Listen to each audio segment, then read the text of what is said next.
যে আমরা মনে করি যে দাওয়া এটা জাস্ট বলে দিব কিছু কথাবার্তা হয়ে গেল, এটা এত কঠিন কি। কিন্তু একটু যদি আমরা সাইকোলজি রিসার্চ করি, আমার যে অডিয়েন্স যাদের কাছে দাওয়াতি কাজ করবো তাদের সাইকোলজিটা যদি বোঝার চেষ্টা করি, তাহলে আমার ওই কথাটাই একটু ভিন্নভাবে বললে অনেক বেশি ইফেক্ট ফেলতে পারে। হ্যাঁ, তাহলে আমরা দিনের কাজ করতেছি বলে সবকিছু সরসরি ভাবে করি, এলোমেলো ভাবে যেমন তেমন করে ফেলার চেষ্টা করি। সেখান থেকে আমি আজকে টপিকটা বাছাই করছি যে আমরা সামনের দিনে আমাদের যারা মাদউ, যাদেরকে আমরা দাওয়াতি কাজ করব, এই জেনারেশনটাকে যদি আমরা ভালো করে স্টাডি করতে পারি তাহলে, এবং দাওয়াতের ভাষায়, দাওয়াতের প্রেজেন্টেশনে কিছু যদি মডিফিকেশন আনতে পারি, হতে পারে যে আমি একই পরিমাণ দাওয়াতে অনেক বেশি ফল অর্জন করতে পারবো কিনা। জেন জি দাওয়া স্ট্র্যাটেজি কেন, কারণ কি? কারণটা হচ্ছে জেনারেশনাল থিওরি বলে একটা কথা আছে, যে একটা জেনারেশন, মানে সমাজ যারা সোশিওলজিস্ট তারা এগুলো নিয়ে আলোচনা করে নর্মালি, যে তারা প্রতি 15 বছরকে একটা জেনারেশন ধরে, প্রতি 15 বছর পর একটা জেনারেশন ধরে এটাকে। এবং তারা দেখছে যে যদিও একটা জেনারেশনের প্রত্যেকটা মানুষ তো আলাদা আলাদা মানুষ, তাই না, কিন্তু একই ধরনের পরিবেশে বড় হওয়ার কারণে তাদের মধ্যে চিন্তা চেতনা, রুচিগত একটা কমন একটা ব্যাপার পাওয়া যায়। বোঝা গেল? যেহেতু তাদের যে ফর্মেটিভ ইয়ার্স, যেই বয়সটা তাদের গড়ে ওঠার বয়স, হ্যাঁ, তাদের শৈশব, কৈশোর, বাল্যকাল, এই সময়টাই তারা একই ধরনের সিচুয়েশনে মধ্য দিয়ে যাওয়ার কারণে তাদের চিন্তা চেতনায় একই ধরনের একটা ব্যাপার থাকে। যদিও তারা আলাদা আলাদা ইন্ডিভিজুয়াল, তাদের পছন্দ রুচি প্রত্যেকের আলাদা, তার মধ্যে একটা কমন ব্যাপার থাকে। এবং এই ব্যাপারটা এমন না যে বড় হলে ঠিক হয়ে যাবে, এমন না।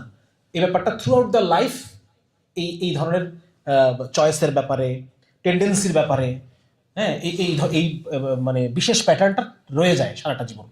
এটা তারা গবেষণা করে এটা বের করছে। এবং এটার কারণে এখন প্রচুর আলোচনা হচ্ছে বেসিক্যালি এটা নিয়ে, যে জেন জি যাদেরকে বলা হয়, কাদেরকে বলা হয় একটু দেখি।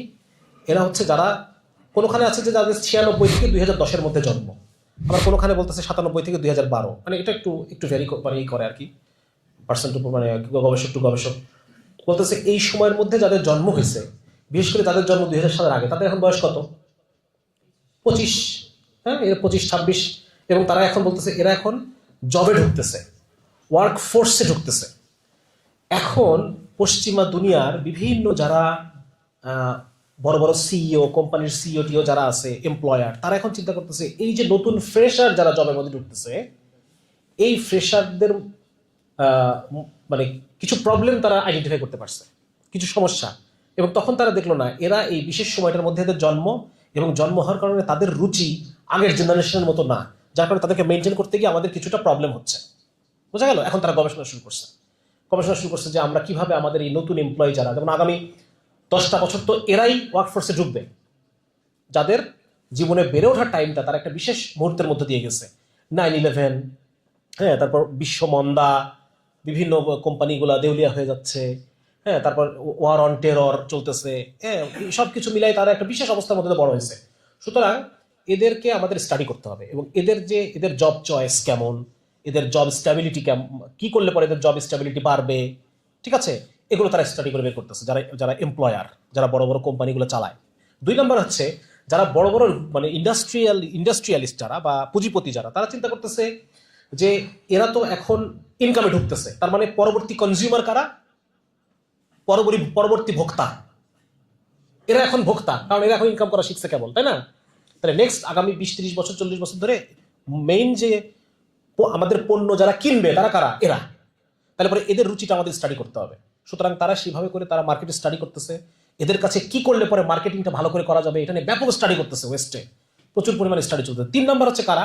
যারা এডুকেশনিস্ট, যারা শিক্ষাবিদ, তারা চিন্তা করতেছে যে এদের এখন তো মানে এরা আগে থেকেই ঢোকা শুরু করছে স্কুল লাইফে, এডুকেশনাল লাইফে, এবং এখনো তারা এডুকেশনাল লাইফে যাচ্ছে। যাদের জন্ম 2012 সালে, তাদের এখন বয়স কত? 13 বছর। তাহলে ওই জেনারেশনটা এখন এডুকেশন আছে। সুতরাং এদের এডুকেশনাল পারফরমেন্স কি করলে পরে এদেরকে ভালো শেখানো যায়, হ্যাঁ, তার নিয়ে অনেক গবেষণা চলতেছে। কিন্তু প্রবলেম হয়ে গেছে, আমরা চিন্তা করতেছি যে দাওয়া বা ইসলামটার দাওয়া, এটা যে কোনোভাবে মানুষকে একটু ইসলামের মেসেজটা পৌঁছায় দিলেই হয়ে গেল। কিন্তু এটাকে যে আরো ইফেক্টিভলি পৌঁছানো যায়, হ্যাঁ, আমাদের হয়ে গেছে এটা প্রবলেম। আমাদের প্রবলেম হচ্ছে যে কোনো দিনই কাজ শুরু করতে গেলে আমরা এটাকে প্রথম কথা একটা মানব চ্যারিটি মনে করি। আল্লাহর দিনের জন্য করতেছি, শুরুতেই আমার সিরিয়াসনেস অর্ধেক চলে যায় ওখানে। আপনি যখন কোনো কিছু মানে দিনের কাজ করতেছি, ফ্রি করতেছি, এটা যখন চিন্তা করবেন দুটো প্রবলেম হবে। এক নম্বর হচ্ছে আপনি এটা যথেষ্ট মান সম্পন্ন করতে পারবেন না, আর দুই নম্বর হচ্ছে এই মান যদি আপনি শুরু করেনও, এই মান আপনি লম্বা সময় বজায় রাখতে পারবেন না। এই কারণে প্রত্যেকটা বিষয়কে আমি খুব উৎসাহ দিই যে আপনি ইসলামের যে কোনো এন্ডেভার করেন, এটাকে প্রফিটেবল করেন, এটাকে প্রফিটেবল করেন। বিজনেস তো খারাপ কিছু না। কেউ যদি বলে ভাই ধর্ম নিয়ে ব্যবসা শুরু করছে, ব্যবসা কি খারাপ কিছু? ব্যবসা করা যাবে না? কোরআন কোরআন ছাপাই বেচতে পারবো না? তসবি বিক্রি করতে পারবো না? টুপি বিক্রি করতে পারবো না? তাহলে প্রবলেম হচ্ছে আমরা আমাদের এই ব্রিটিশরা যে আমাদেরকে ব্যবসা খারাপ একটা টোনে ব্যবসা শব্দটা ইউজ করা শেখাইছে ব্রিটিশরা, যে ব্যবসা করবো আমরা করবো, তোরা করবি চাকরি। এই যে কলোনিয়াল, এটা কিন্তু কলোনিয়াল মাইন্ড।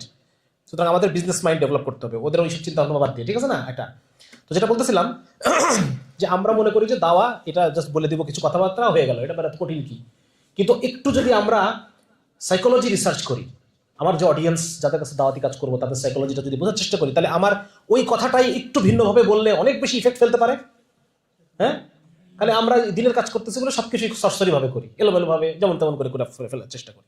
সেখান থেকে আমি আজকে টপিকটা বাছাই করছি যে আমরা সামনের দিনে আমাদের যারা মাদউ, যাদেরকে আমরা দাওয়াতি কাজ করব, এই জেনারেশনটাকে যদি আমরা ভালো করে স্টাডি করতে পারি তাহলে, এবং দাওয়াতের ভাষায়, দাওয়াতের প্রেজেন্টেশনে কিছু যদি মডিফিকেশন আনতে পারি, হতে পারে যে আমি একই পরিমাণ দাওয়াতে অনেক বেশি ফল অর্জন করতে পারবো কিনা। সারা পৃথিবী স্টাডি করতেছে, আর আমি যদি এখনো দাওয়াত বলতে সেই 1920 সালের তবলিগি বুঝি, 1920 সালের মন মেজাজ রুচি আর এখনকার মন মেজাজ রুচি এক হবে? মোটিভেশন আনার দরকার আছে না নাই? এটা বুঝতে হবে আমাদের ফার্স্টলি। তাহলে আমরা একটু দেখি যে তারা কারা, এই জেনজি জেনারেশনটা কারা, যারা 1996, আমরা 97 ধরতেছি, 1997 থেকে 2012 এই সময়ের মধ্যে যাদের জন্ম, তাদেরকে আমরা জেনজি বলতেছি। হ্যাঁ, জেনজি বলতেছি। এবং এদেরকে আরো কিছু নামে ডাকা হয়। তার মধ্যে একটা হচ্ছে ডিজিটাল নেটিভস। ডিজিটাল নেটিভ মানে তারা এই যে সময়ে যারা জন্মগ্রহণ করছে, এই টাইমে কিন্তু এই বিভিন্ন ডিভাইসগুলো আসা শুরু করছে। হ্যাঁ, ইন্টারনেট আসা শুরু করছে, তাই না? এদের মধ্যে একটা মেজরিটি পোর্শন তাদের ফরমেটিভ ইয়ার্সে, যে সময়টা তাদের সবকিছু বোঝার বয়স, সেই সময় তারা ইন্টারনেট হাতে পেয়ে গেছে, তারা ডিভাইস হাতে পাচ্ছে, তাই না? এরপরের জেনারেশনটাকে বলা হয় জেন আলফা। এটা আমরা পরবর্তীতে আসবো। এরপরের জেনারেশন আরো অ্যাডভান্স, তারা ছোটবেলায় খাইতে খাইতে মোবাইল দেখা শুরু করছে। তাদের বাপ মারা তাদেরকে খাইতে বসায় মোবাইল দেখায়, হ্যাঁ, তাদেরকে ঠান্ডা রাখার জন্য মোবাইল দেখায়। আরো অ্যাডভান্স এই জেনজির চাইতে। ঠিক আছে, আমরা আলোচনা আসবে ইনশাল্লাহ পরের দিকে। আচ্ছা, তো জেনজির বিহেভিয়ার, তারা যেটা, এবং আরেকটা জিনিস বলছে, Gen Zers will make up a quarter of the population. Asia Pacific রিজনে, এই যে আমাদের এই এলাকায় 1/4 জেনজি হয়ে যাবে 2025-এর মধ্যে। ওদের প্রিডিকশন ছিল, এখন 25 হয়ে গেছে। তার মানে 1/4 জেনজি মানে বুঝতেছেন তো কি বিপুল পরিমাণ পপুলেশন এতটুকু সময় মধ্যে জন্মগ্রহণ করছে, এই পরিমাণ মানুষ জেনজি। সুতরাং আমাদের এটা খুব ভালোভাবে শিখতে হবে। বিভিন্ন জেনারেশনের নামগুলো এখানে আছে, কোন সময় থেকে কোন সময়ের মধ্যে জন্মগ্রহণ করলে কি তাদেরকে কি বলা হয়, হ্যাঁ, এগুলো কিন্তু আছে। জেনজির আগেরটা হচ্ছে, আমরা হচ্ছে মিলেনিয়ালস। আমাদের চিন্তা চেতনা একরকম। আমাদের বাপরা হচ্ছে বেবি বুমার্স, তাদের চিন্তা চেতনাগুলো আরেক রকম। এটা আমরা কম্পারেটিভ আমরা আলোচনা করবো ইনশাল্লাহ। দেখি, বেবি বুমার্স যারা, দ্বিতীয় বিশ্বযুদ্ধের পরে যাদের জন্ম, তাদেরকে বলা হয় বেবি বুমার্স। সেই সময় প্রচুর মানুষের জন্ম হয়, জন্মহার বেড়ে যায়, বুম, বেবি বুম, মানে অনেক বেশি বেবি জন্মগ্রহণ করছে, এই জন্য ওদেরকে বলা হয় বেবি বুমার্স। ঠিক আছে, তখন কেবল টিভি আসছে বাংলা পৃথিবীতে, টিভি আসছে কেবল, রক অ্যান্ড রোল, তখন আমেরিকা এবং রাশিয়ার মধ্যে কোল্ড ওয়ার, হ্যাঁ, এবং মানে ডেসিমাল কারেন্সি। আচ্ছা, এইগুলা মিলে তাদের শৈশবের টাইমটাকে ডেভেলপ করছে, তাদের চিন্তা চেতনাকে ডেভেলপ করছে। বুঝা গেল? 2 নম্বর হচ্ছে বলা হয় জেন এক্স, যারা এর পরবর্তী জেনারেশন, যারা আমাদের ছোট চাচা বা ছোট মামাদের জেনারেশন, তাদের সময় পার্সোনাল কম্পিউটার আসছে, হ্যাঁ, তখন সিঙ্গেল প্যারেন্ট ফ্যামিলি এগুলো তখন চলে আসছে, বিভিন্ন কোম্পানিগুলো ডাউন সাইজ হয়েছে। তো ওই বয়সটা তারা দেখছে, ওগুলো দেখে দেখে তারা বড় হয়েছে। জেন ওয়াই যেটা, জেন ওয়াই হচ্ছে আমরা, হ্যাঁ, আমাদের সময় কেবল ডিশ এন্টেনা আসছে সেই সময়, মনে আছে কিনা? আমাদের বয়সে যারা, কেবল ডিশ এন্টেনা আসছে, সাদা কালো টিভি দেখছি আমরা, হ্যাঁ, কেবল রঙিন টেলিভিশন আসছে, ডিশ এন্টেনা আসছে। তারপর ওই সময় 9/11 হয়ে গেল, তখন আমাদের বয়স হচ্ছে 6-7 পড়ি আমরা। 9/11 বিশাল বড় টেরর শুরু হয়ে গেল, গ্লোবালাইজেশন, হ্যাঁ, তখন আলোচনা চলতেছে, এনভায়রনমেন্ট নিয়ে সচেতনতা চলতেছে, বাংলাদেশে তখন গার্মেন্ট সেক্টর কেবল উত্থান ঘটতেছে। এগুলো আমরা ছোটবেলায় দেখে বড় হয়েছি। সো এটার একটা প্রভাব আমাদের চিন্তা চেতনার মধ্যে রয়ে গেছে। আর জেন জি যেটা, তারা ওইরকম অনেক কিছু দেখতেছে, অনেক কিছু দেখে দেখে তারা বড় হচ্ছে। এই ইন্টারনেটের এত দোয়ার খুলে গেছে, ইন্টারনেটের সোশ্যাল মিডিয়া দেখে তারা বড় হচ্ছে, তাই না? এর মধ্যে 2বার 2010 সালে মন্দা হয়েছে একটা বিরাট, ব্যাপক ডাউন সাইজিং হয়েছে, এরকম একটা অভাবের মধ্যেও তারা কেউ কেউ বেড়ে উঠছে। তো এই সব কিছু মিলায়ে একটা জেনারেশনের চিন্তা চেতনাকে শেপ করে। ঠিক আছে, এই হচ্ছে জেনারেশনাল থিওরি। এইটা থিওরিটা প্রথম প্রপোজ করেন সমাজবিজ্ঞানের জনক বলা হয়, পশ্চিমা সমাজবিজ্ঞানের জনক অগাস্ট কোঁত। উনি এটাকে প্রথমে এটা বলেন এবং উনি বলতেছেন যে generational change is the engine behind the social change. তার মানে আপনি যদি সোশ্যাল চেঞ্জ আনতে চান, আপনাকে এই জেনারেশনের চেঞ্জটাকে ধরতে হবে। ঠিক আছে, এটা কিন্তু খুব গুরুত্বপূর্ণ জিনিস। হাসিনা মনে করছে 2001 সালে আমি যেভাবে দমন করছি 2025 সালে 24 সালে তাই করব। জেনারেশনের এই চেঞ্জ ঘটে গেছে, এটাকে সে বুঝতে পারেনি। ঠিক আছে, এটা কিন্তু একটা গুরুত্বপূর্ণ পয়েন্ট আমাদের, যে এই চেঞ্জটা আমরা যারা দাওয়াতি কাজ করি, আমরা যদি এই চেঞ্জটাকে ধরতে পারি, আইডেন্টিফাই করতে পারি, মানে এই জেনজিকেই ইসলামের সৈনিকে পরিণত করা সম্ভব নাকি? সম্ভব না যদি আমরা চেঞ্জটা ধরতে পারি, ঠিক না? আচ্ছা, 2 নম্বর হচ্ছে ওরা বলতেছেন যে স্পেসিফিক মেজর স্কেল ইভেন্টস, বড় বড় ঘটনা যেগুলো ঘটে যায় পৃথিবীতে, এইগুলা তাদের চিন্তা চেতনাকে শেপ করে। তারা বলতেছে যে, অনেকে বলে যে এটা তো আপনি এক ধরনের মানে জেনারেলাইজেশন করতেছেন, সবকিছুকে সমান মনে করতেছেন, কিন্তু না, সমান মনে করে মার্কেট রিসার্চ এভাবেই করে। মার্কেট রিসার্চ একটা টার্গেট এজ গ্রুপকে নিয়ে মার্কেট রিসার্চ করা হয়, সুতরাং এটা খুব স্বাভাবিক বিষয়, এটা কোনো বিষয় না। আমরা একটু দেখি, জেনজি 1997 থেকে 2012 তাদের জন্ম, 2025 সালে এখন তাদের বয়স 13 থেকে 28। 2040 সালে তাদের বয়স কত? 28 থেকে 43। তার মানে এরাই তখন মূল প্রোডাক্টিভ এইজে, তখন এই জেনারেশনটা মূল, যারা যদি বলি যারা মূল আর্নিং পিপল, তারা কারা? এই জেনজি 2040 সালে, 1 নাম্বার। 2 নম্বর হচ্ছে যারা জেন আলফা, যাদের জন্ম 2013 থেকে 2024 মধ্যে, এই জেনারেশনটার এখন বয়স কত? 1 থেকে 12, তাই না? এরা 2040 সালে গিয়ে এদের বয়স দাঁড়াবে 16 থেকে 28। মানে মেইনলি রাস্তায় থাকে যারা, রাস্তায় নামে যারা, একটা বিপ্লব ঘটায় যারা, ওই বয়সে থাকবে কারা? এখন যারা জেন আলফা, যাদের বয়স 1 থেকে 12। তার মানে আপনি যদি, আপনার যদি মাথায় থাকে যে আমার জেন জির উপরে যদি আমরা এখন একটা সিগনিফিকেন্ট অ্যামাউন্ট অফ মেহনত করতে পারি, তাহলে 2040 সালে গিয়ে আমি কি পাবো বলেন দেখি? 2040 সালে গিয়ে আমরা সমাজের মূল যে মানুষগুলা, প্রোডাক্টিভ মানুষগুলা কিন্তু আমরা ইসলামিস্ট পাবো। আমার কথা বলতে পারছেন? একইভাবে যদি আমরা জেন আলফায় আমরা মেহনত করি, প্রপারলি যদি আমরা মেহনত করতে পারি, তাদেরকে ইসলামের মূল প্রজেক্ট বুঝাইতে পারি, তাহলে পরে এই 2040 সালে গিয়ে এই জেনারেশনটাকে আমরা বিপ্লব করার জন্য পাবো। তাহলে এখন বলেন, মানে দাওয়াতি কাজে এই বিষয়গুলোর প্রয়োজন আছে কিনা? ডেফিনেটলি আছে। ঠিক আছে, তাহলে এখন আমরা দেখি কি হয়। এবং রিসার্চাররা বলতেছে যে বাপ মা সন্তান, বাপ মার সাথে যতটুকু না মেলে, যেখানে people resemble their times more than they resemble their parents, বাপ মার সাথে সন্তানের যতটুকু না সাদৃশ্য থাকে, তার চাইতে আরো বেশি সাদৃশ্য থাকে তার নিজ যুগের সাথে, নিজ যুগের সাথে, নিজ টাইমের সাথে অনেক বেশি। দেখেন, এই যে কথাগুলো যেগুলো আমরা বাংলা বলে ফেলছি, আবার আসার দরকার নেই। তাহলে আমরা এখন জেনজিকে স্টাডি করবো এবং এর প্রেক্ষিতে আমাদের দাওয়াতি ভাষা কেমন হবে, আমাদের কর্মপন্থাগুলো কেমন হবে, আমরা একটু আলোচনা করবো। ওনার 5টা মূল ট্রেট, আমি এই রিসার্চটা নিয়েছি একটা অস্ট্রেলিয়ান রিসার্চার ম্যাককিন্ডল, ওনারা রিসার্চই করে জেনারেশনগুলোকে নিয়ে, ওনার ওই রিসার্চ পেপারটা থেকে আমি আলোচনাগুলো নিয়ে আসছি। উনি বলতেছেন 5টা মূল বৈশিষ্ট্য আছে এই জেনজি। 1 নম্বর হচ্ছে তারা ডিজিটাল, তারা গ্লোবাল, তারা মোবাইল, তারা সোশ্যাল, এবং তারা গ্লোবাল 2বার লিখছে কেন? ভিজুয়াল, একটা হবে ভিজুয়াল, এটা ভুল লিখছে। হ্যাঁ, ডিজিটাল, তারা গ্লোবাল, তারা মোবাইল। মোবাইল মানে হচ্ছে তারা দ্রুত শিফটিং করে, এক জায়গা থেকে আরেক জায়গায় ছুটে বেড়ায়, চাকরিতে স্থির না, মন মগজি স্থির না, শিফট করে, চাকরি সুইচ করে বারবার, এই জন্য মোবাইল বলছে আর কি। 4 নম্বর হচ্ছে সোশ্যাল, এবং 5 নম্বর হচ্ছে ভিজুয়াল। এটা আমরা একটা একটা করে ধরবো। দেখেন, 1 নম্বর হচ্ছে তারা ডিজিটাল। ডিজিটাল মানে বর্তমানে যে ডিজিটাল যুগ, এই যুগ বেশ কিছু ব্যারিয়ারকে ভেঙে দিচ্ছে। কিছু ব্যারিয়ার যেগুলো সেপারেট ছিল একসময়, এগুলোকে ভেঙে ফেলছে। তার মধ্যে কি? একটা প্রাইভেট অ্যান্ড পার্সোনাল ব্যারিয়ার।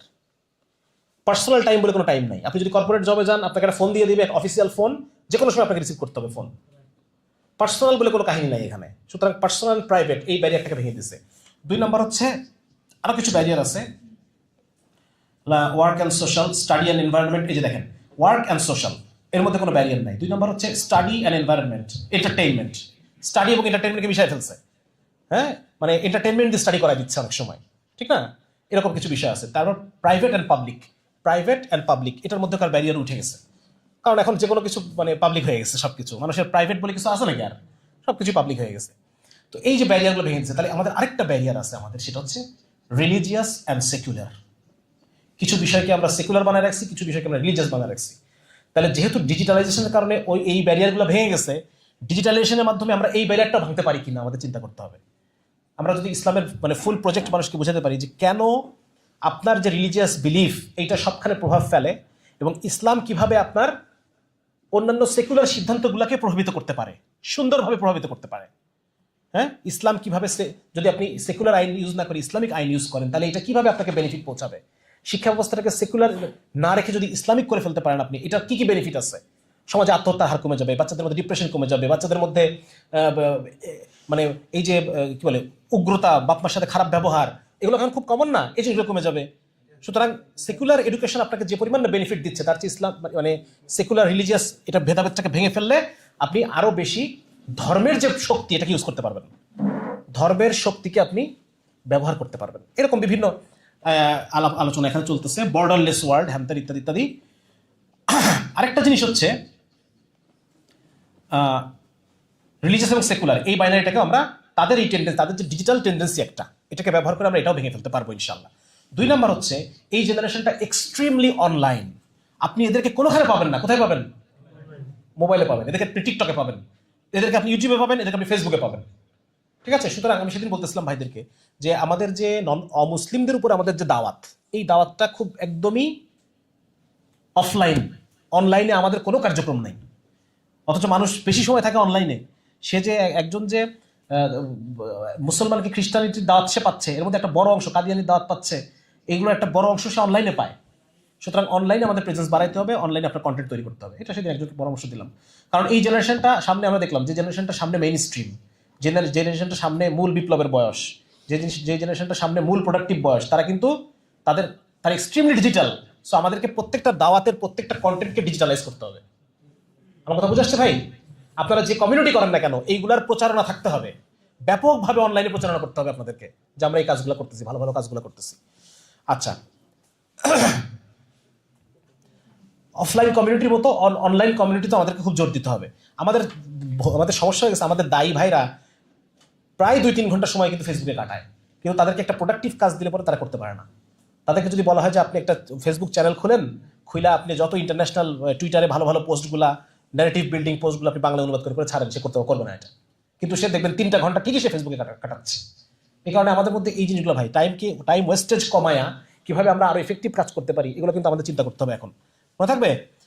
তাহলে এখানে আমি আনলাম যে টেক ডিপেন্ডেন্ট, তারা টেক ইন্টিগ্রেটর, অনলাইন কন্টেন্ট তৈরি করতে হবে আমাদেরকে, অ্যাপস তৈরি করতে হবে আমাদেরকে, বিভিন্ন রকম অ্যাপস তৈরি করতে হবে। যেমন ধরেন আপনি ইসলামের দাওয়াত দিতে চান, সেদিন ভাইদেরকে বলতেছিলাম গতকালকে যে আমার অধীনে 100 জন অ্যাক্টিভিস্ট আছে।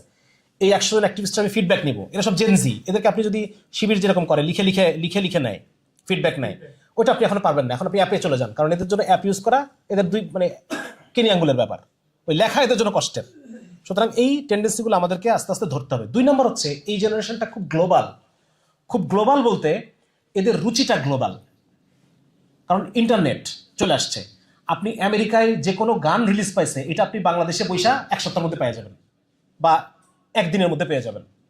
হ্যাঁ, আগে দেখবেন যে বাংলাদেশে এত খাবার, এই খাবারগুলোর নাম আমরা আগে কোনোদিন শুনি নাই। যে মুরব্বী হয়ে গেছি আমরা এই সমস্ত খাবারের নাম কখনো শুনি নাই।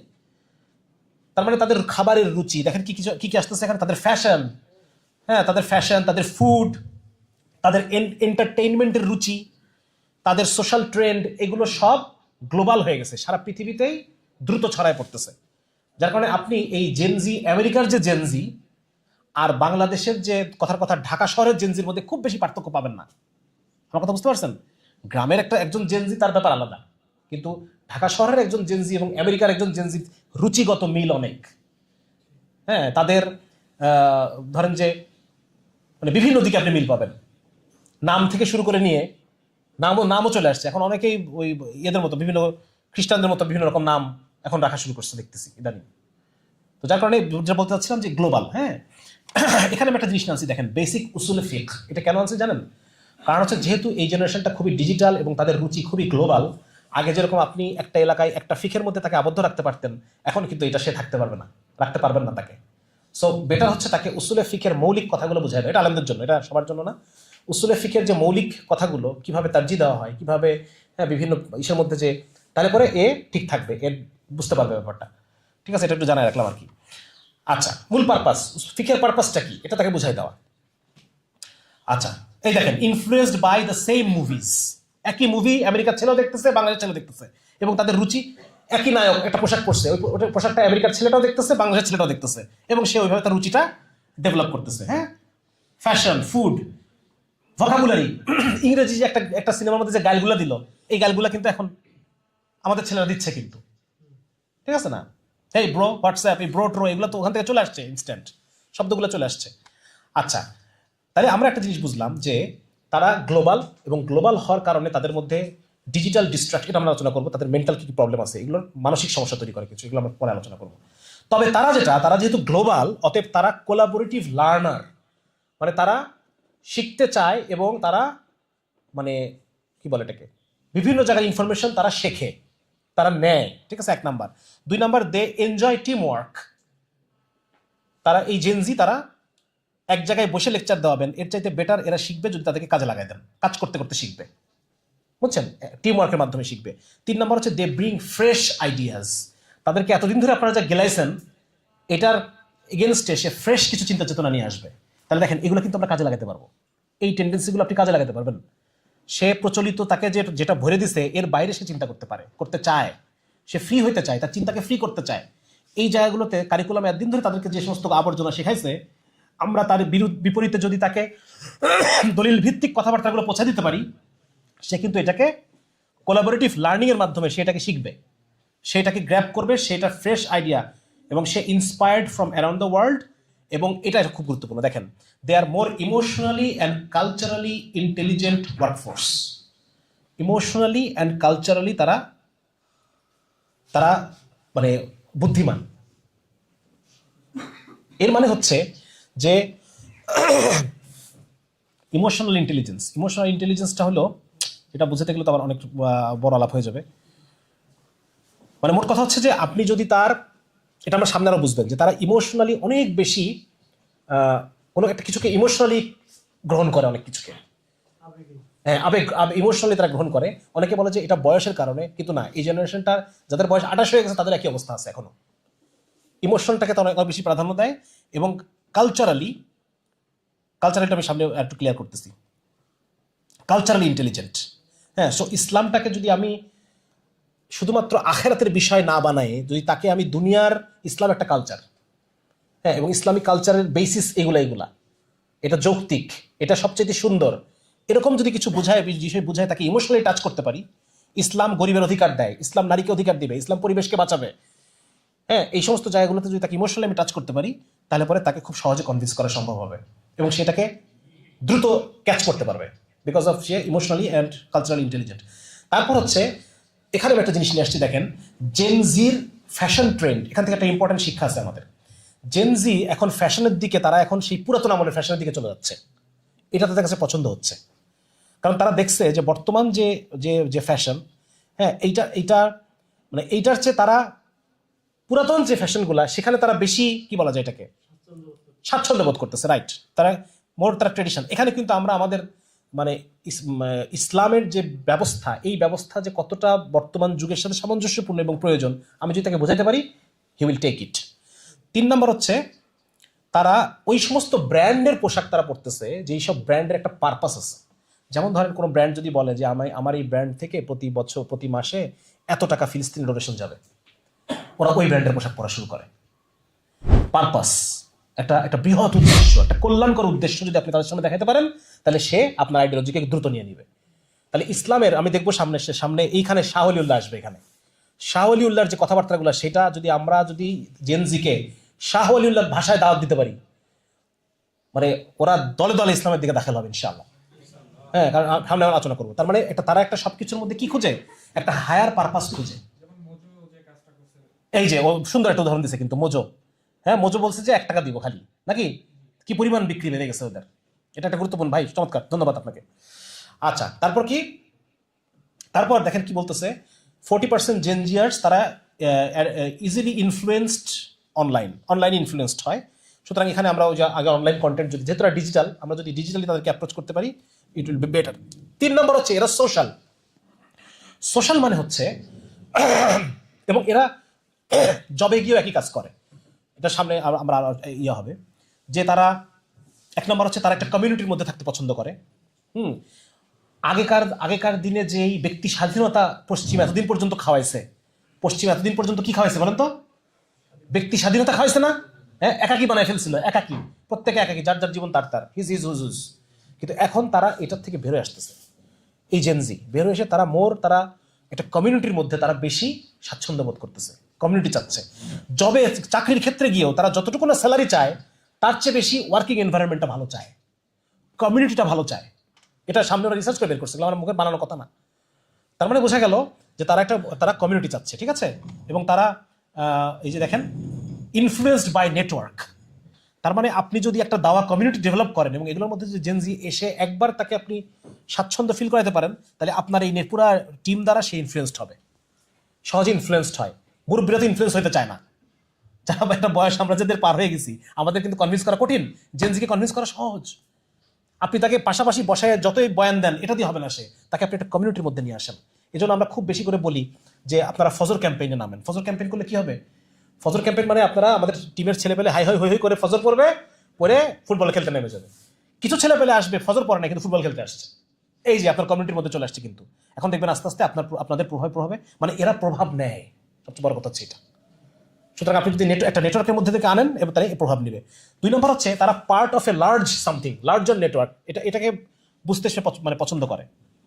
হ্যাঁ, এখানে আমাদের উম্মা কনসেপ্ট আছে, এখানে আমাদের কি বলা যায়, আমরা যে একটা বৃহৎ এই মুসলিম বঙ্গের নির্যাতিত মুসলমানের অংশ আমরা, হ্যাঁ, এই বিষয়গুলো তাদের সামনে হাইলাইট করলে যাতে সে বুঝতে পারে যে আমি একা না, আমি একটা নেটওয়ার্কের অংশ এবং this network is a part of greater network, এরকম একটা বিষয় তাদের মধ্যে দিতে হবে।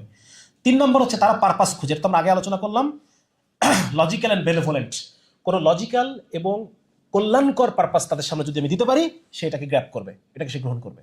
আমরা ফ্যাশনের ক্ষেত্রে দেখছি তাদের রুচি কিন্তু এভাবে কাজ করে, যার কারণে আপনারা দেখেন যে তারা এই গুণগুলোর কারণে তারা বেশ কিছু আন্দোলন করছে। দেখেন রিসেন্ট রাইজ ইন অ্যাক্টিভিজম, তারা একটা পরিবর্তন চায়। হ্যাঁ, তারা এতদিন পর্যন্ত যেভাবে চলে আসছে এটা তারা চায় না, তারা একটা পারপাসফুল পজিটিভ কিছু দেখতে চায়, জেনজি চায় এটা। এই জন্য দেখেন ক্লাইমেট আন্দোলন নিয়ে, তারপর মিটু আন্দোলন হয়েছে, তারপর ব্ল্যাক লাইফ ম্যাটার্স আমেরিকাতে আন্দোলনগুলো হয়েছে, আমাদের নিরাপদ সড়ক আন্দোলন, কোটা আন্দোলন, শেষ পর্যন্ত জুলাই অভ্যুত্থান, সবকিছুতে কিন্তু জেনজির পার্টিসিপেশন। তার কারণ হচ্ছে তারা নেটওয়ার্কিং এর মাধ্যমে তারা একটা কমন গোল, কমন মিশনে তারা ইনফ্লুয়েন্সড। আমার কথা বোঝা গেছে? এখন এটা যদি আমি ইসলাম দিয়ে করতে পারতাম, ওরা ইসলাম দিয়ে এটা হইতো ইনশাআল্লাহ, এবং এখনো হবে, এখনো সময় শেষ হয়ে যায়নি। তারপর হচ্ছে এখানে একটা জিনিস আছে, এটা আমি একটু আলোচনা করি, সোশ্যাল যেহেতু চলে আসছি, সেটা হচ্ছে জেনজি আইডিয়ালিজম। তাদের মধ্যে একটা আদর্শ আছে, তাদের মধ্যে একটা আদর্শ কাজ করে। কি আদর্শ কাজ করে দেখেন, কি আদর্শের জন্য? তার 1 নম্বর হচ্ছে ক্লাইমেট চেঞ্জ। তারা এই যে গত প্রায় শিল্প বিপ্লবের পর থেকে শুরু করে নিয়ে যে একটা বিশাল পরিবেশ বিপর্যয়, এই ক্যাপিটালিস্ট ইউরোপিয়ান ক্যাপিটালিস্ট সমাজ যে পরিবেশকে ধ্বংস করে ফেলছে, এটার বিরুদ্ধে তারা সোচ্চার। সুতরাং আমি যদি এদেরকে বোঝাতে পারি যে ইসলাম এটা আমি বোঝানোর বিষয় না, এটা হচ্ছে আপনার একটা বই আছে টাচ অফ মিডাস, আমি খুব শীঘ্রই এই বইটা নিয়ে একটা পাঠচক্র করবো, অনলাইনে দিব আমি। মানে বইটার মূল হচ্ছে যে বর্তমান যে সায়েন্স, এই সায়েন্সের অনিয়ন্ত্রিত ব্যবহারের কারণে পৃথিবী ধ্বংস হয়ে যাচ্ছে। সুতরাং এই সায়েন্সকে যদি আমি একটা এথিক্যাল বাউন্ডারি দিতে পারি, তাহলে পরে পৃথিবীটা ধ্বংস হবে না, সায়েন্সের দ্বারা যে ফায়দাটা নিয়ে নেওয়া যাবে। তাহলে ইথিক্যাল বাউন্ডারিটা কে দিবে? দুইটা সেমিনার হয়েছে, একটা হচ্ছে সুইডেনের স্টকহোমে আর একটা হচ্ছে স্পেনের গ্রানাডাতে। ওই সেমিনার পেপারটা ওটা পড়ার সুযোগ হয়েছে। ওনারা বলতেছে যে ইসলামই পারে এমন একটা ইথিক্যাল ফ্রেমওয়ার্ক দিতে যার মধ্যে সায়েন্স অপারেট করবে, এবং এর মধ্যে যদি সায়েন্স অপারেট করে, যেমন ধরেন আল্লাহ রাসূল বলতেছেন যে পানির অপচয় করো না, প্রবাহমান পানিরও অপচয় আছে, প্রবাহমান পানিরও, এই মূলনীতিটা যদি সামনে রাখি, তাহলে কোনো ইন্ডাস্ট্রি তার মানে ডিসপোজাল নদীতে করতে পারবে না। আমার কথা বুঝতে পারছেন? হ্যাঁ, এই যে ব্যাপকভাবে সমুদ্রে আপনারা দেখবেন যে প্রচুর পরিমাণে প্লাস্টিক ফেলে সমুদ্রে, ওয়েস্ট ফেলে বিশেষ করে, এটা তারা করতে পারবে না। কারণ আল্লাহ রাসূল তো বলছেন ইসলামের মূলনীতি হচ্ছে পানির মধ্যে অপচয় আছে, প্রবাহমান পানির অপচয় আছে। সুতরাং ইসলামের এই মূলনীতিগুলো যদি আমরা রাখি, তাহলে পরে আমরা সায়েন্সকে একটা লাগাম দিতে পারবো, এবং লাগাম দিতে পারলে দুনিয়াটা সুন্দর হবে। তাহলে আমরা এভাবে এই জিনিসটা যদি আমরা জেনজির সামনে উপস্থাপন করি লজিক্যালি উইথ রেফারেন্স, তাহলে তার সে ইমোশনালি ইন্টেলিজেন্ট যেহেতু, এটাকে ধরে ফেলবে। ঠিক না? তারপর দেখি আরো কি, তারা গ্রেটার ইকুইটি ফর অল, তারা বলতে চাচ্ছে সবার জন্য সমান একটা অধিকার।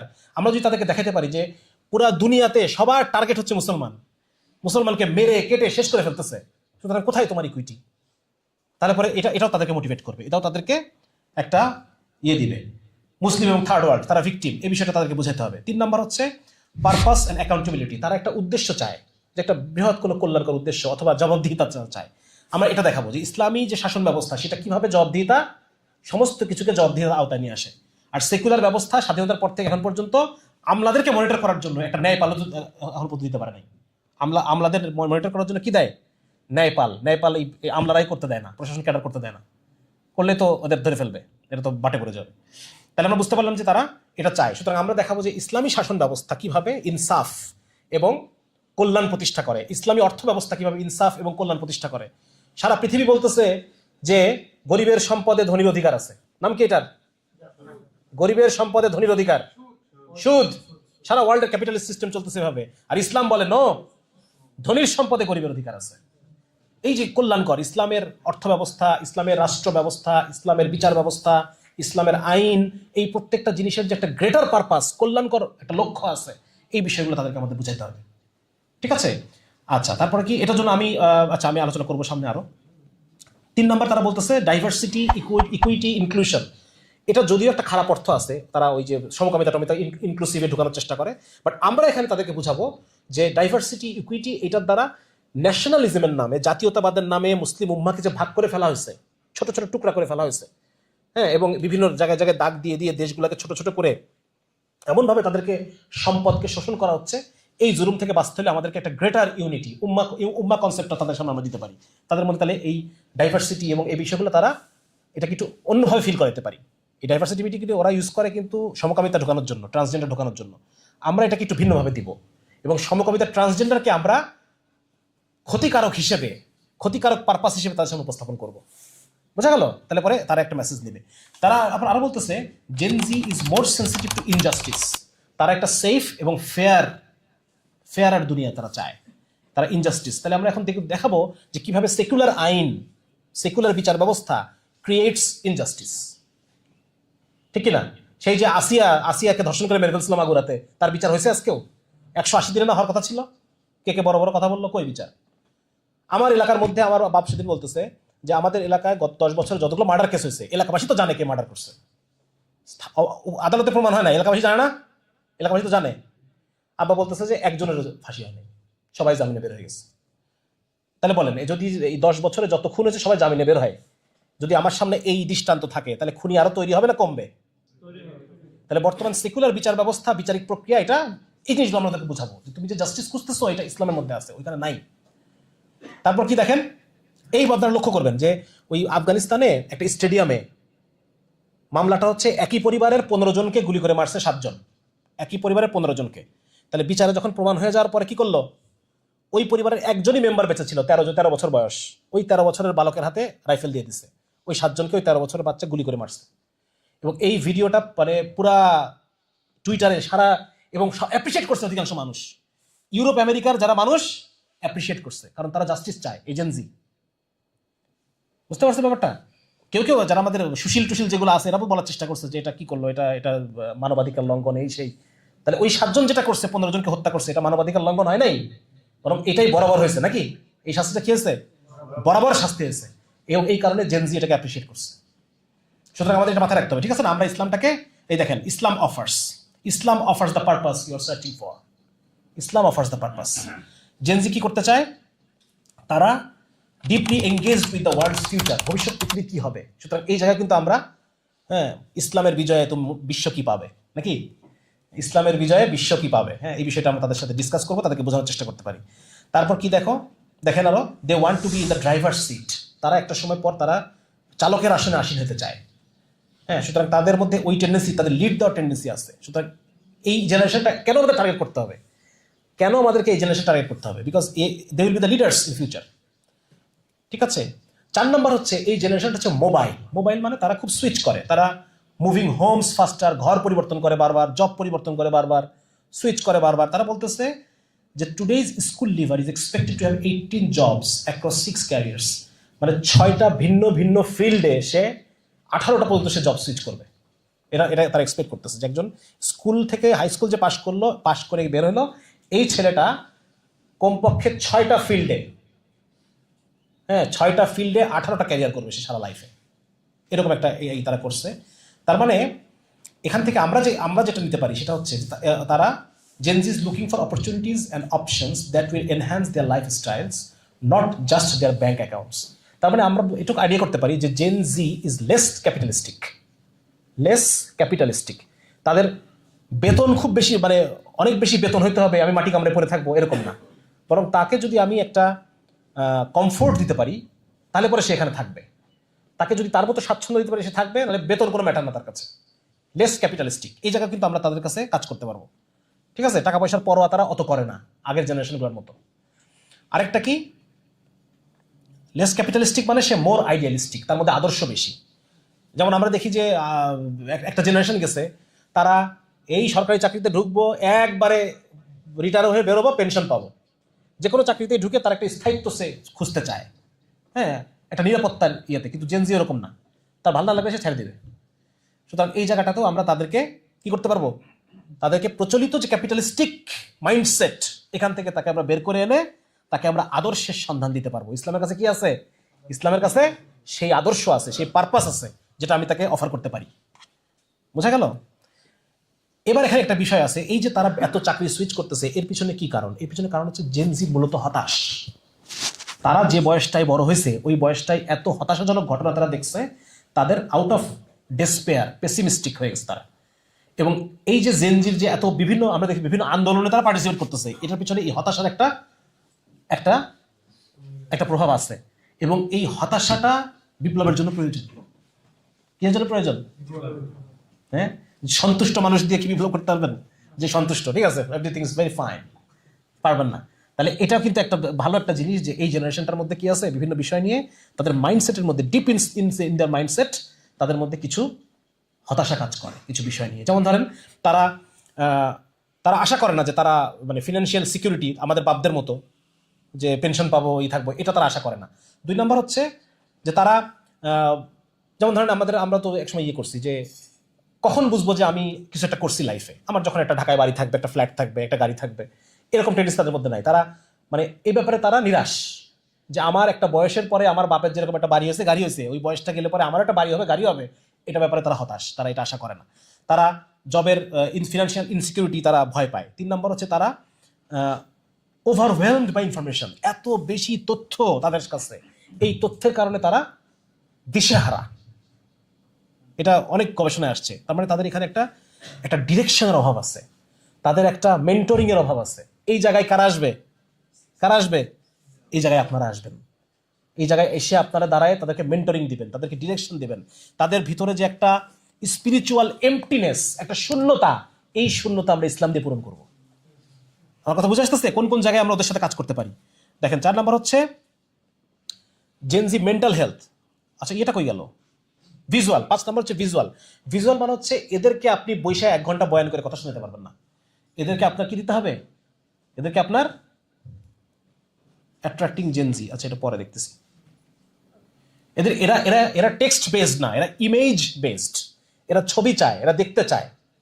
বুঝতে পারছেন? এদেরকে আপনি বয়ান করে বই পড়াইতে পারবেন না, বয়ান করতে পারবেন না, শুনবে না। এদের সামনে ছবি দেন, ছবি দেখবে, এরা ভিডিও দেখবে, ছবি দেখবে, এবং এটার মাধ্যমে সে বুঝবে। সামনে আমি আরো আলোচনা আনছি, এটা পয়েন্টগুলো মাথায় রাখেন যে এরা image based, not text based. ঠিক আছে? এখন হচ্ছে জেনজির পেসিমিজম আমরা বুঝলাম, জেনজি হতাশ। 2 নম্বর হচ্ছে জেনজির মধ্যে মেন্টাল হেলথ ক্রাইসিস বেশি, অনেক বেশি মেন্টাল হেলথ ক্রাইসিস তাদের মধ্যে, অনেক বেশি মানসিক রোগের পতিত হওয়ার সম্ভাবনা বেশি। কারণ তারা এমন একটা সময় বড় হয়েছে। দেখেন কি অবস্থা এখানে। আরে খোদা তাআলা, কি হয়ে গেল? এই যে গ্রোয়িং গ্লোবাল আনরেস্ট, সারা পৃথিবীতে যুদ্ধ বিগ্রহ হ্যান চলতেছে, এগুলো তারা দেখতে বড় হয়েছে। 2 নম্বর হচ্ছে ওয়ার্স অ্যান্ড ডিসরাপশনস, ফিনান্সিয়াল ক্রাইসিস, একের পর এক মন্দা লেগে আছে। কোভিড-19 গেছে মাঝখানে, আরো হতাশাজনক একটা পরিস্থিতি গেছে তাদের সামনে। তার মানে তাদের ইকোনমিক অপরচুনিটি কমে গেছে। এই সমস্ত কারণে তারা হতাশ। এই জায়গায় আমাদেরকে ইসলামের যে স্পিরিচুয়ালিটি, এটা নিয়ে আমাদের সামনে হাজির হতে হবে। এবং জীবনের ট্রু মিনিং কি, জীবনের আসল মিনিং কি? জীবন মানে কি? শুধু মজা আর মজা নাকি? এখানে ব্যর্থতা থাকবে, মুমিন ব্যর্থতায় সবর করবে, আর আনন্দের সময় শুকরিয়া করবে, দুই ক্ষেত্রেই তার বাকাম বাড়তে থাকবে, আল্লাহর কাছে মর্যাদা। এই যে ইসলামের যে মানে জীবন আসলে কি কেমন, এই বিষয়টা ইসলামের যে কনসেপ্ট, এই কনসেপ্টটা তাদের সামনে আমাদের দিতে হবে। হ্যাঁ, তাহলে পরে তারা এটাকে মানে তাদের এখন যে মেন্টাল হেলথ এবং নৈরাশ্যবাদ, এই জায়গায় এটা হচ্ছে তারা আমাদের আদর্শ শিকার। সত্যি কথা বলতে গেলে তারা আমাদের ইসলামের আদর্শ শিকার। হ্যাঁ, এটা একটা বই আছে, বইটা জোনাথন হাইট নামে একজন প্রফেসর, ওনার লেখা বই দ্য অ্যাংশাস জেনারেশন। এটা উনি লিখছেন জেনজিকে নিয়ে। অ্যাংশাস জেনারেশন বলতেছেন যে 2000 সালের পর থেকে সোশ্যাল মিডিয়া রাইজ হয়েছে, আর উন্নত বিশ্বের কিশোর কিশোরীদের মধ্যে আত্মহত্যার প্রবণতা বাড়তেছে। এই দেখেন, কিশোরীদের আত্মহত্যার প্রবণতা কত পার্সেন্ট বাড়ছে? আরে বাপরে বাপ! মেয়েদের মাঝে 188% বাড়ছে, নিজেকে কাইটা কুইটা হাসপাতালে যাচ্ছে। উদ্বেগ বাড়ছে 134%, ডিপ্রেশন 106%, ছেলেদের ডিপ্রেশন বাড়ছে 161%। এই যে এত মানে এগুলো জেনজির মধ্যে। কেন জেনজির মধ্যে? আমরা আগে আলোচনা করছি যে তারা বিভিন্ন বিষয় নিয়ে তারা হতাশ, তারা সোশ্যাল মিডিয়ায় বেশি টাইম পাস করে, এবং এগুলোর কারণে তাদের মধ্যে আরো হতাশা আসে।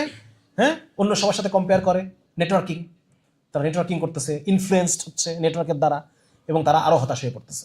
এই জায়গায় আমাদেরকে ইসলামের স্পিরিট, এই দেখেন, এই যে ব্লু দাগটা, নীল দাগটা দেখেন কি অবস্থা। নীল দাগের দেখছেন 25 বছরের কম, নীল দাগ হচ্ছে 25 বছরের কম বয়স, ধান করে পড়ে গেছে লাইফ স্যাটিসফ্যাকশন।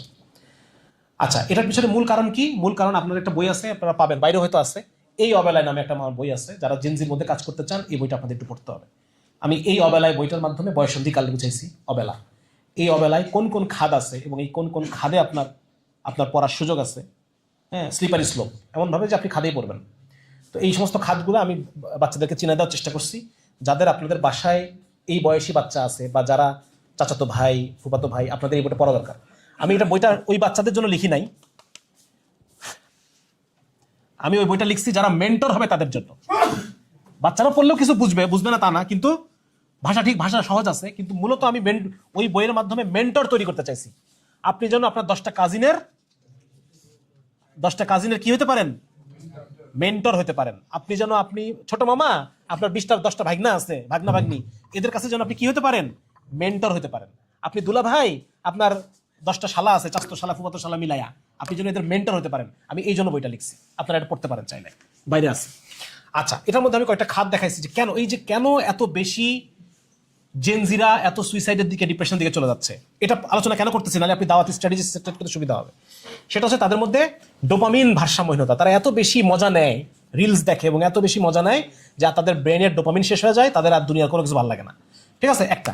2 নম্বর হচ্ছে তারা প্রচুর খুচরা মজা নেয়, খুচরা মজা, 1 সেকেন্ডের মজা, 30 সেকেন্ডের মজা, যার কারণে পাইকারি যে মজা আছে, এই মজা তাদের আর নেওয়ার মতো এনার্জি থাকে না। হ্যাঁ, মার সাথে 1 ঘন্টা গল্প করলাম, একটা অন্যরকম শান্তি। হ্যাঁ, বাবার একটু খেদমত করলাম, একটা অন্যরকম শান্তি। এই পাইকারি মজা তারা নিতে পারে না, খুচরা মজা নিতে তাদের এগুলো ভালো লাগে না। 3 নম্বর হচ্ছে বন্দি জীবন। বন্দি জীবনকে দেখেন কে বলতেছে? ফেসবুকের সাবেক প্রেসিডেন্ট শন পার্কার বলতেছেন যে এটা হলো সোশ্যাল ভ্যালিডেশন ফিডব্যাক লুপ।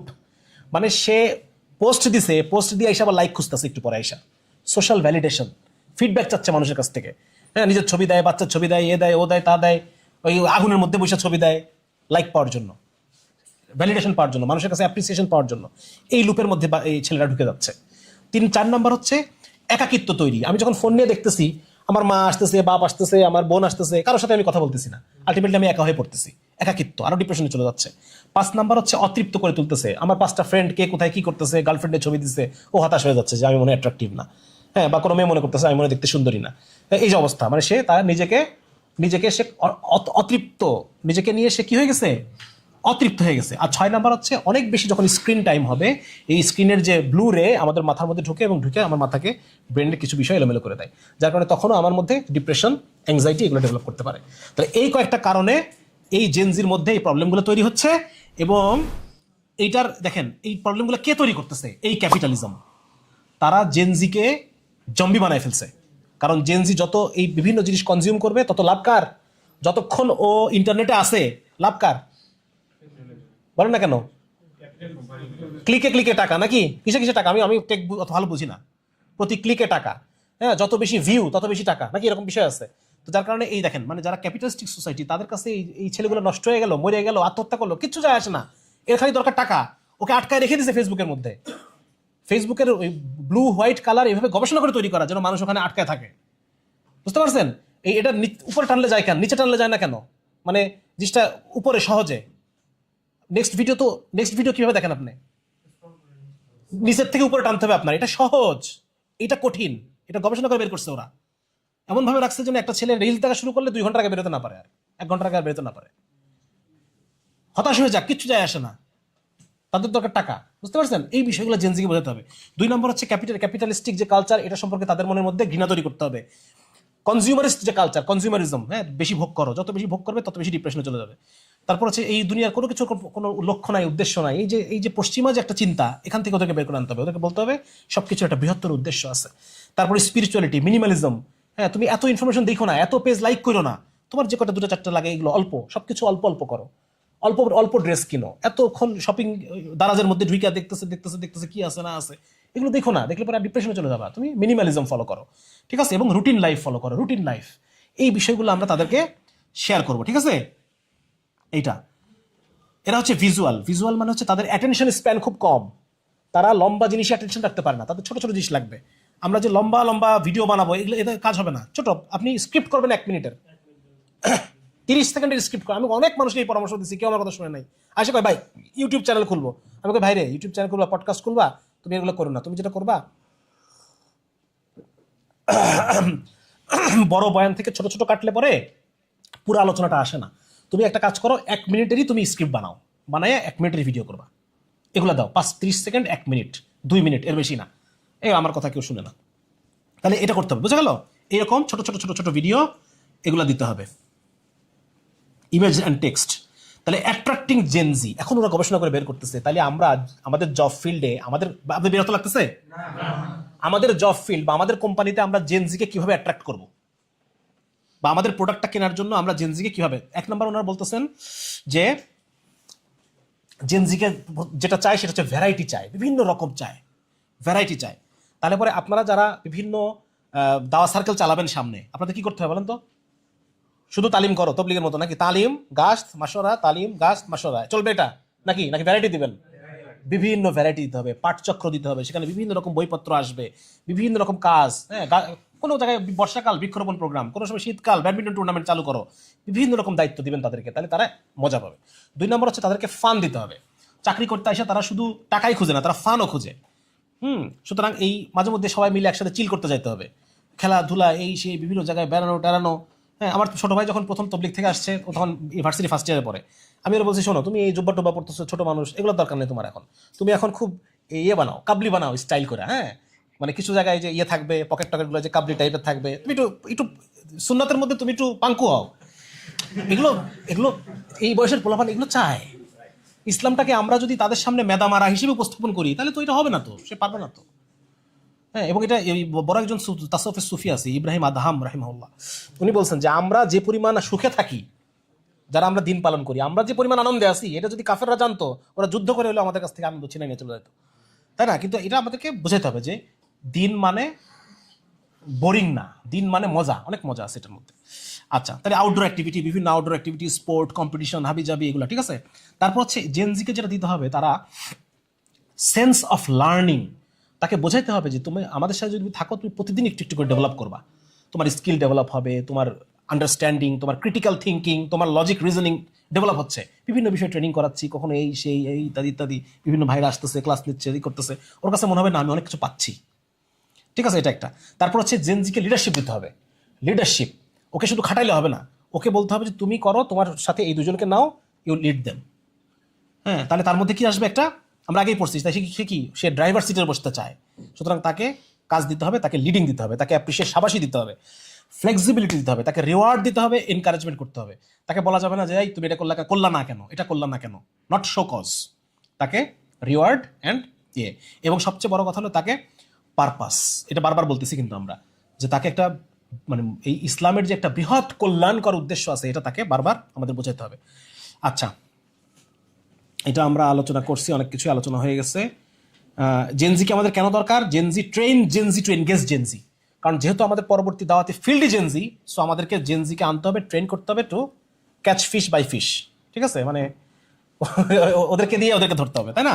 ওরা আমার মতো বুড়ো মানুষের কথা আসবে না, ওদেরকে ওদের বয়সী পোলাপানকে দিয়েই ওদেরকে ধরতে হবে। আচ্ছা, মানে ওরা ওরা গতানুগতিক চিন্তার না, সবচেয়ে বড় কথা হচ্ছে এটা, ওরা নতুন কিছু চাচ্ছে, সেখানে আমরা ইসলামটাকে যদি একটু নতুনভাবে উপস্থাপন করতে পারি, তাহলে দেখা যাচ্ছে ওরা এটাকে গিলে খেয়ে বসে আছে। আচ্ছা, এবার আমরা একটু দেখবো ওরা ওরা একটা ইকুয়েশন বলছে। হ্যাঁ, ওরা বলতেছে CPI, তিনটা জিনিস ওদের ওদের প্রয়োজন হয়। এক নম্বর হচ্ছে culture, are looking for multiple needs mate at work. Culture, purpose and impact. Purpose তো আমরা আলোচনা করছি। পারপাস, ইম্প্যাক্টটা কি জিনিস? ইম্প্যাক্ট হচ্ছে তারা যে কর্মকাণ্ড করতেছে, এই কর্মকাণ্ডের ফলে যে আসলে সমাজে একটা পরিবর্তন আসতেছে, এটা তারা দেখতে চায়। ঠিক আছে? যার কারণে আপনারা যারা নর্মেটিভ, আপনারা গত বছর এই সময় কি পরিমাণ মেম্বার ছিলেন, এখন কি পরিমাণ মেম্বার আছেন, এই কিছু ডেটা রাখতে হবে। কিছু ডেটা আমাদেরকে নবীন যারা আসছে তাদের সামনে উপস্থাপন করতে হবে, যে তুমি যে এফোর্টগুলো দিবা, এই এফোর্টের ফলে সমাজে কাজ হচ্ছে। হ্যাঁ, মানে আগে আমাদের এই কাজগুলো ছিল, সামনে আমরা এই প্ল্যান করতেছি, দেখো এই প্ল্যানগুলো আমরা এক্সিকিউট করছি, এত মানুষ উপকৃত হয়েছে, আমরা বৃক্ষরোপণ করছি, আমরা ত্রাণ দিছি, আমরা এই করছি সেই করছি, গ্রেটার পারপাস। হ্যাঁ, সুতরাং তুমি এখানে আসো, তোমার you will find your life fruitful. তুমি একটা ফ্রুটফুল জীবন পাবা, তোমার জীবনে একটা অর্থ খুঁজে পাবা, ও আসবে। ঠিক আছে? এই বিষয়গুলো আলোচনা, অ্যাওয়ার্ড অ্যান্ড রিওয়ার্ড, এগুলো আলোচনা করে ফেলছি। Having an impact, make a difference. তার একটা they want to make a difference, তারা একটা পজিটিভ চেঞ্জ আনতে চায় সমাজের মধ্যে। আচ্ছা, এটা আসছে যে তারা একাকিত্ব, এগুলো আছে, আমরা আলোচনা করছি। তার মানে তারা একটা পরিচয় চায়, তারা একটা জায়গা চায় দম ফেলার, যেখানে সে শান্তি পাবে এসে। এটা তৈরি করা যাবে না ইনশাল্লাহ? হ্যাঁ, আপনি একটু মাথা কাটাবেন। ঠিক আছে, আল্লাহ কবুল করুক। ঠিক আছে, তারপর হলো এগুলো একটু আপনারা পড়ে নিন, এখানে খুব বেশি আলোচনা নাই এইখানে। এখন আমি একটা জিনিস বলি, আমাদের ওই ভাইরা তো পোস্টে দিয়ে দিচ্ছে যে ক্যারিয়ার নিয়ে আলোচনা করব। জেনজি, আমরা একটা জিনিস এতক্ষণ পর্যন্ত বুঝলাম যে সামনের 15 বছর আমাদের মূল টার্গেট পিপল হচ্ছে জেনজি। এই জেনজির কাছে আমাদের প্রোডাক্ট মার্কেটিং করতে হবে। প্রোডাক্ট কি? ইসলাম। এখন প্রোডাক্টটা কি আপনি মানে খোলা দিবেন নাকি র্যাপিং পেপার দিয়ে মুড়াই দিবেন? হ্যাঁ, এটা এখন আমাদের ঠিক করতে হবে, আমরা কিভাবে দিতে চাই। এটা কি আপনি তাকে ওইভাবেই খাওয়াবেন, নাকি একটু চকলেটের মতো বাইরে চকলেট মকলেট দিয়ে খাওয়াবেন? ওষুধ কিভাবে খাওয়াবেন না চকলেট দিয়ে খাওয়াবেন, এটা এখন আমাদের বিষয়। তো যারা দায়ী তাদের জন্য কিছু আইডিয়াল ক্যারিয়ার আমি বের করছি, যদি আপনারা জেনজির উপর কাজ করতে চান। 1 নম্বর ক্যারিয়ার হচ্ছে টিচিং ক্যারিয়ার। হ্যাঁ, আর যারা বিসিএস শিক্ষা ক্যাডারে যেতে পারেন, শিক্ষা ক্যাডারে যান।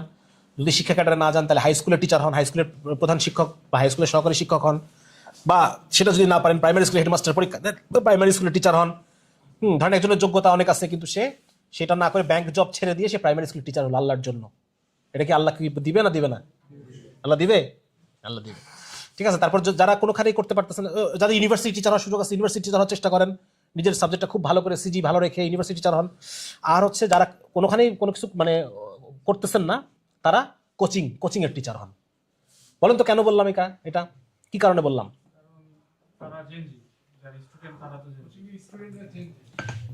এটা সব আপনি মানে you will get a bunch of fresh brains to wash.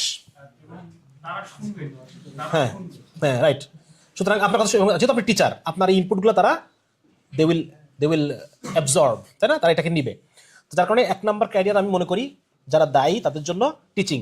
2 number career হচ্ছে যারা সাইকোলজিস্ট। সামনের খেলা এই সাইকোলজি ফিল্ডে। হ্যাঁ, জেনজি এবং জেন আলফাকে নিয়ে যে মূল খেলাটা হবে, এই খেলাটা সাইকোলজি ফিল্ডে হবে। সাইকোলজিস্টদেরকে দিয়ে এলজিবিটি হ্যান এগুলো ঢোকানো হবে। আবার যদি আপনি এদেরকে বাঁচাতে চান, আপনাকে এই ফিল্ডে ঢুকতে হবে, এই ফিল্ডে খেলতে হবে। সুতরাং যাদের সাইকোলজিতে পড়াশোনা তারা করতে পারেন এবং ক্লিনিক্যাল সাইকোলজিস্ট হিসেবে ক্যারিয়ার তৈরি করতে পারেন। 3 নম্বর হচ্ছে সাইকিয়াট্রি, যারা ডাক্তার, তাদের উদ্দেশ্যে আমার রিকোয়েস্ট থাকবে যে আপনারা সাইকিয়াট্রি পড়েন, যদি আপনারা জেনজির মধ্যে কাজ করতে চান, সাইকিয়াট্রি পড়েন। আর 4 নম্বর হচ্ছে বিজনেস, বি এ বিজনেসম্যান। হ্যাঁ, বিজনেস মানে যদি আপনি শুধু মনে করেন যে দোকানদার, তাহলে কিন্তু হলো না। অনেক বিজনেস আছে, কোনো দোকান নাই, ফোনে বিজনেস হচ্ছে, কোনো দোকান টোকান নাই। সুতরাং বি এ বিজনেসম্যান হওয়াটা এটার একটা শেখার বিষয়। এটা আমি শুরু করলাম আর হয়ে গেল, এটা হবে না। এটা শিখতে হয়, এটা ব্যবসায়ীর সাথে থেকে শিখতে হয়। এটার জন্য আলাদা পড়াশোনা আছে, এটার জন্য আলাদা মাইন্ডসেট আছে। হ্যাঁ, এটার জন্য এবং মুসলমানের যে মেন্টালিটি, এটা বিজনেসের জন্য পারফেক্ট। হ্যাঁ, বিজনেসের জন্য তাকওয়া লাগে, তাওয়াক্কুল লাগে, ধৈর্য লাগে, হ্যান বহুত কিছু লাগে, যেগুলো একজন মুসলমানের বাই ডিফল্ট তার থাকার কথা। ঠিক আছে? সুতরাং বিজনেস শেখেন, বিজনেস করেন। তাহলে আমরা ফাইনালি দেখি, আমরা শেষ করে ফেলছি এটা প্রায়। জেনজির এই পাশে আমি লিখছি জেনজির কি মানে আছে, এটাকে আমরা কিভাবে কাজে লাগাতে পারি। তারা যে একটা ইনক্লুসিভ এটাতে বিশ্বাসী, তারা যে ডাইভার্সিটিতে বিশ্বাসী, এটা যদিও খারাপ অর্থে ওদেরকে ইউজ করা হচ্ছে, আমরা এটাকে নিতে পারি মানে ন্যাশনালিজম বা জাতীয়তাবাদের যে বিষ, এটা তাদেরকে বোঝানোর ক্ষেত্রে আমরা ইউজ করতে পারি। এই সেন্টিমেন্টটাকে এখানে ইউজ করতে পারি। 2 নম্বর হচ্ছে যে মুসলিমরা যে ভিকটিম, আমরা যে সারা ওয়ার্ল্ডের কাছে ভিকটিম, এই বিষয়টা তাদের সাথে আমরা উপস্থাপন করতে পারি। অলরেডি সারা পৃথিবীর মানুষ বুঝতেছে মুসলমানের যে ভিকটিম, সারা পৃথিবীর মানুষ বুঝতেছে না? হ্যাঁ, একজন ওই যে একজন খ্রিস্টান নিজের গায়ে আগুন ধরায় দিছে ফিলিস্তিনের এই ঘটনায়। হ্যাঁ, এবং পশ্চিমা সমাজ, পশ্চিমাদের যে ছলচাতুরি, এটা দ্রুত হচ্ছে এই ইয়াং জেনারেশন বুঝে ফেলতেছে। আচ্ছা, তারপর হচ্ছে কি জেনজি হচ্ছে প্র্যাগমেটিক। তারা থিওরিটিক্যাল কথাবার্তা অত পছন্দ করে না, তারা বাস্তব জীবনে কি হবে এটা তারা জানতে চায়। তারা ডিসিশনে চলে যায়, শ্রুড, তারা প্রোগ্রেসিভ, তারা বেস্ট এডুকেটেড এবং তারা ইথিক্যাল। এই জিনিসগুলো কাজে লাগায় আমরা দেখাতে পারি যে বর্তমানে যে পশ্চিমা সভ্যতা, এনলাইটেনমেন্ট, ক্যাপিটালিজম, লিবারালিজম, এইগুলা নিয়ে তাদের অন্তরে সন্দেহ তৈরি করতে পারি আমরা। পশ্চিমা সভ্যতা নিয়ে তাদের অন্তরে কি তৈরি করবো আমরা? সন্দেহ তৈরি করব। আমরা দেখাবো পশ্চিমা সভ্যতা আনইথিক্যাল, পশ্চিমা সভ্যতা আনইথিক্যাল, পশ্চিমা সভ্যতা মানে কি করে, প্রোগ্রেসিভ না, মানব জাতিকে উল্টা দিকে নিয়ে যাচ্ছে পশ্চিমা সভ্যতা। হ্যাঁ, পশ্চিমা সভ্যতা বাস্তবে গিয়ে কাজ করতেছে না, পশ্চিমা সভ্যতা বাস্তবে গিয়ে সব শেষ করে ফেলতেছে, প্র্যাগমেটিক, অ্যান্টি প্র্যাগমেটিক। আচ্ছা, এবং আলটিমেটলি সমাধান কি? ইসলাম। ঠিক আছে ভাই, কয়টা বাজে দেখেন না? আচ্ছা ঠিক আছে, এটা শেষ। তারপরে দেখি তারা কি, তারা গ্লোবালি কানেক্টেড, তারা মোবিলাইজড, ইন্ডিভিজুয়ালিস্টিক, কমিউনালকোহলিক নাকি কমিউনাহলিক, মানে তারা কমিউনিকেশন খুব বেশি পছন্দ করে। হ্যাঁ, এটা দুইটা আছে, একটা ভালো আছে, খারাপও আছে। আমরা ভালো দিকগুলোকে কাজে লাগাতে পারি। ঠিক আছে, আচ্ছা, আর কি আছে? ম্যাটেরিয়াল, এই যে স্পিরিচুয়াল, তাদের মধ্যে যে একটা স্পিরিচুয়াল শূন্যতা, এটার পেছনে কারণ হচ্ছে বর্তমান যে জ্ঞানতাত্ত্বিক যে বস্তুবাদ এইটা, এবং সেকুলারিজমের কারণে তারা ধর্মের সংস্পর্শ থেকে বঞ্চিত, এবং সত্য ধর্মের সংস্পর্শ থেকে তারা বঞ্চিত। এই বিষয়গুলো তাদের সাথে শেয়ার করা, এই অ্যাঙ্গেল থেকে ইসলামটাকে তাদের সামনে বারবার উপস্থাপন করা। আমি বুঝতে পারছি? আমি একটানা কথা বলে যাচ্ছি কারণ আমি শেষ করতে যাচ্ছি, কিন্তু মানে আপনারা যদি না বোঝেন তাহলে কিন্তু আমার এগুলো সব বেকার। ক্লিয়ার না ব্যাপার? মেসেজটা ক্লিয়ার তো? তাহলে জেনজির মধ্যে যেই প্রবণতাগুলো আছে, এই প্রবণতাগুলোকে আমরা এই জায়গাকেই ইসলামকে প্রাসঙ্গিক করে তুলতে পারি। তাহলে পরে ওই প্রবণতা দিয়েই তারা ইসলামটাকে বুঝতে পারবে এবং ইসলামের সৈনিকে পরিণত করা সম্ভব এদেরকে। এটা হচ্ছে আমার আন্ডারস্ট্যান্ডিং। কোন পর্যন্ত আসলাম? সো আমাদের এখন কি করতে হবে? Engage, train and lead them, attract them, recruit them and retain them. তাদেরকে আমাদের এই মেহনতের মধ্যে এঙ্গেজ করা, তাদেরকে ট্রেনিংয়ের মধ্যে রাখা এবং তাদেরকে নেতৃত্ব দেওয়া, তাদেরকে আকর্ষণ করা, তাদেরকে রিক্রুট করা এবং তাদেরকে ধরে রাখা। এখন পারবো না ইনশাল্লাহ? জেনজি সাইকোলজি আমাদের কিন্তু পড়া শেষ। এইবার হচ্ছে জেন আলফা কারা? জেন আলফা হচ্ছে আমাদের বাচ্চা কাচ্চারা, আমাদের এই বয়সে যে বাচ্চা কাচ্চা যারা হবে